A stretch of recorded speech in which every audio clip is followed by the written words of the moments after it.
Ka NHIDCL kalapan kut no ikajingete kontrak bat ka company na Odisha ka ARSS Infrastructure Project Limited nakabenta ban pintere kam ka package baar jong ka project na surok na Shillong sa Dawki.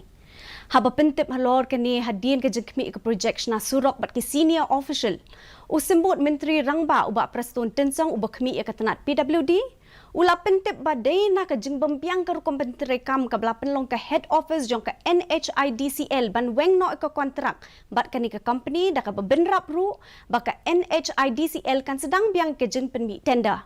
Ula pentip ru ba ula tha ai ki bri ke besempang ban kmi ki jaka ki bedon ke jing tua kendo namar ba minta ka dei ko ayom slapat ban penbiang lupa ru ya ke kenhun ke bentre na ke benta ki kam ki bekerki. We also discussed because there is PIL against the progress of work of the Shillong Dawki road, the Ilaya discussed road na Shillong.